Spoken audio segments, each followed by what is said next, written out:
It's now the month of April, the beginning of a new quarter. This means it's time to check in on our goals for the year, what got done, and what are the things that we are yet to do.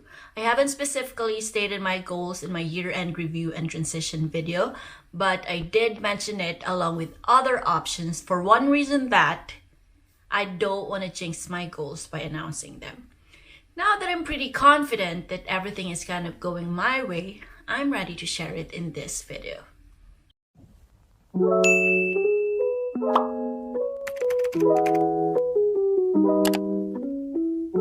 Hey nurses, Nurse Germs here. I'm a dialysis nurse here in the US and welcome back to my channel where I upload videos all about dialysis and my journey as an immigrant nurse here in the US. So a few weeks ago, I made a poll to see if anyone could guess my goal for this year and the results were shocking.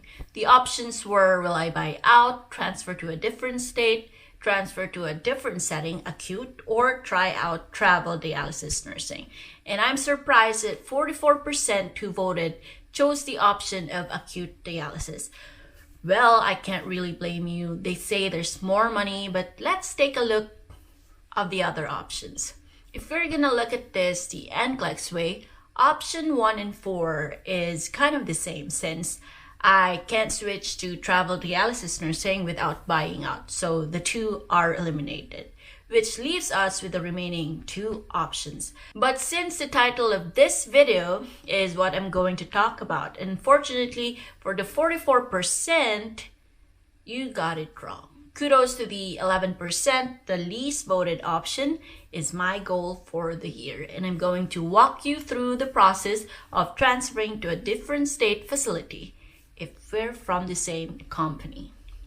So if you're ready, hit that like button, smash the subscribe button, and hit that bell icon for new video every week as I take you with me in discovering nursing career.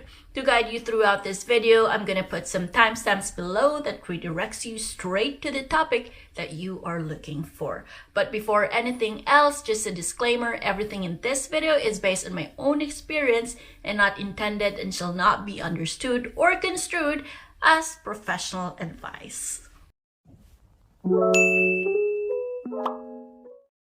Working as a nurse in an entirely new country, new culture, new people, you need that familiarity in your adjustment period in order to survive here in the US. And if I'm gonna put myself up to all that, I want to be fully equipped and backed up with enough support system, my family. So I'll move to the state they are currently in, but still stay in chronic dialysis. I have no plans of buying out because at my stage, I can't afford it. And it's not my only option in times of a stressful working environment. Instead, why not change it? Fortunately, I am able to do that in the company I am employed at, but as long as you've worked more than 6 months. For travel dialysis nursing, I don't think I'd like the idea of moving from clinic to clinic across companies and states. Currently, my permanent facility is still closed, so I'm assigned to 2 temporary clinics and I don't like it. I am more on stability where there is continuity and I can see myself grow and prosper as a dialysis nurse climbing up the clinical ladder. Why not acute? I'm considering it, to be honest, but I think it's just too early for me. There is still a lot to learn. I still need to practice more with graft cannulations in my patient communication. Most of the access in the PH were fistulas and rarely grafts, so this is something that I still need to work more on. Also, I don't get to stick patients that often, so the less opportunities I get to practice. After transferring, my goal would be taking the CDN. I'm nearing my 2,000 hours and who knows, I might challenge myself again for CNN.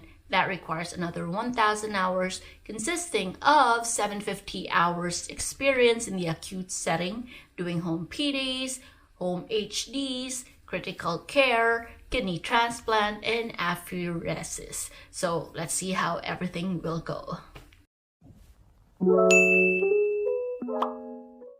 I've had this plan when I was still in the Philippines, so even way before I've already asked dialysis nurses in the US who have tried transferring.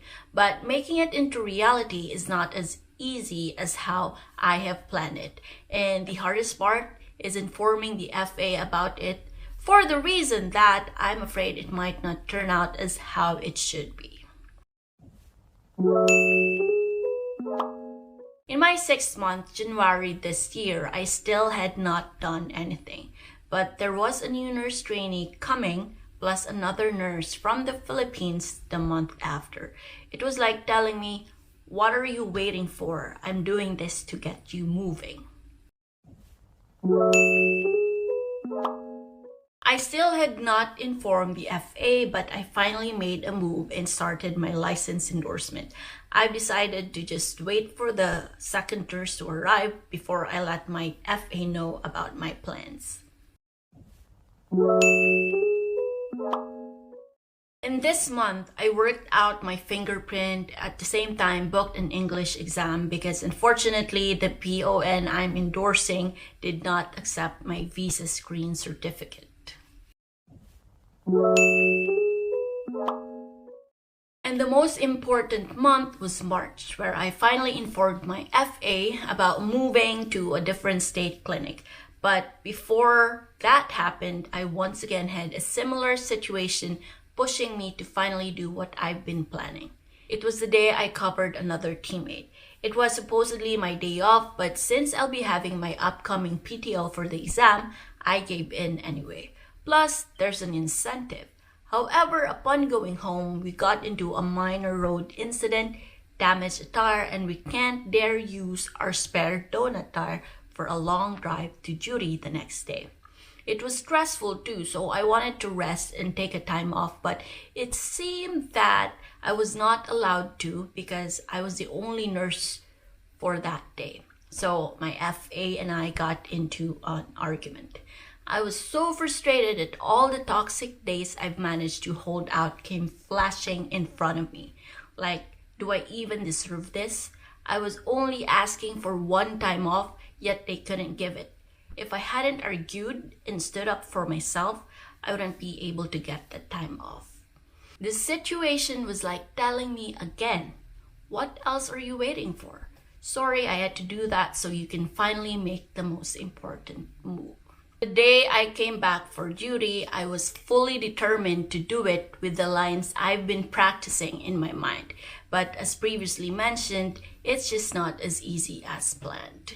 So instead of going straight to the office, I proceeded to my usual task. But the FA, as expected, wants to talk to me about the argument. I was actually relieved because I finally had a chance to speak to her. All the time she was talking to me, I was practicing the lines mentally and looking for the right timing when to say it. So by the time she said, "Do you have any questions?" I finally did. My line was, "I was wondering if it is okay to transfer to a different state clinic." And that's how it all started.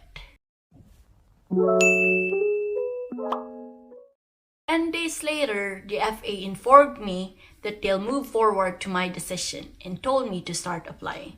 It was even her who suggested applying in internal careers, which was amazing because I don't know that and I plan to do it the typical way by applying on the internet.